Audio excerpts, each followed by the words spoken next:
Hey, good afternoon, everybody. Happy Monday. I want to go ahead and give my power rankings after the Week 16 action. I know there's still a game tonight, but neither one of those teams are going to be in my top 10. So I'm going to go ahead and give my top 10 going into Week 17. At number one, I have, surprise, surprise, the Kansas City Chiefs. They look phenomenal lately. Obviously, they are on a roll right now, playing their best football at the right time of year. So I have them at number one. I have number two, the Green Bay Packers. Again, another team playing very well. Could easily be number one. Both of those teams look like a lock to have the number one seed wrapped up in each conference. And we might finally get the Patrick Mahomes and Aaron Rodgers Super Bowl that we've almost had for the last 2 years. At number three, I have the Tampa Bay Buccaneers. They still have a very potent offense, even with the injuries that they've endured lately. Defense is still very capable of getting on a roll. We saw that last year, and they've proven that they don't need home field advantage to advance in the playoffs.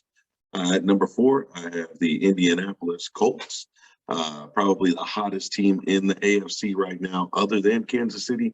Obviously, a well-built team, well-coached team. They have Jonathan Taylor, who is playing lights out.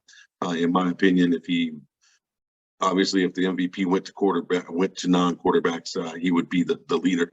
But since it doesn't go to non-quarterbacks, usually looks like either Aaron Rodgers or Tom Brady is going to win that award.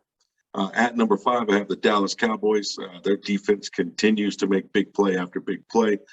They shut down the Washington football team last night.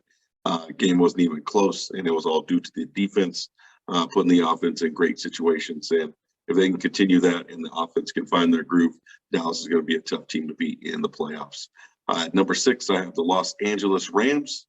I have the Rams at six behind Dallas because I trust Dallas' defense more than I trust Matt Stafford not to turn back into Detroit Matt, if you can believe that, considering how bad Dallas' defense was last year and how strong they are this year.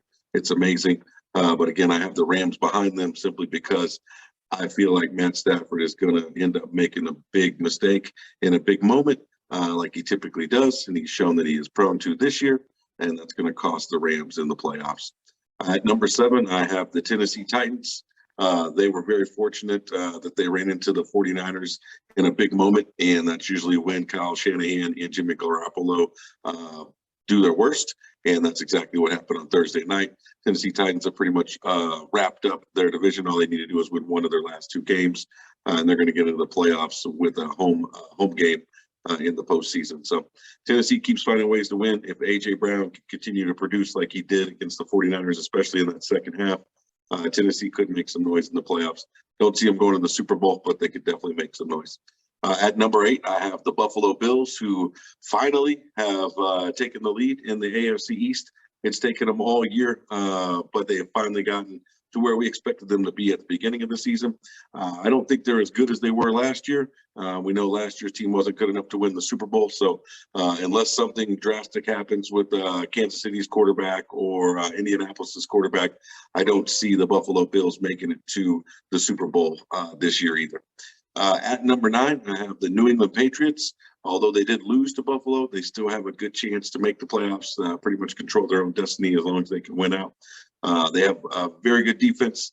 Obviously, they're well coached. Those two things travel very well in the playoffs. At the end of the day, though, I think that Mac Jones' inexperience will be the reason that they don't advance too far in the playoffs. But it'll be a great experience for them, and look for this team to be around for a long time, like they were with their previous quarterback. And then at number 10, I have the Arizona Cardinals, who are in free fall right now. Not only are they no longer the number one team in the NFL, they're not the number one team in the NFC, and they're not the number one team in the NFC West. That's all happened over a span of about 18 days or so. So it's been remarkable to see how this team for the second year in a row has fallen from the top of the league with their inability to remain focused in the second half of the season. Colt McCoy has actually won more games as the starter for the Cardinals than Kyler Murray has since week 8, and Colt McCoy hasn't started a game since week 11. So that just tells you where the Cardinals offense is right now, and if they don't get into gear soon, their season is going to end in disappointment.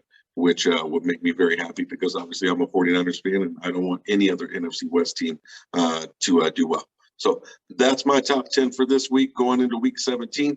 I could be wrong and it'll probably all change next week, but that's where we're at right now. Thanks for watching and I'll talk to you soon.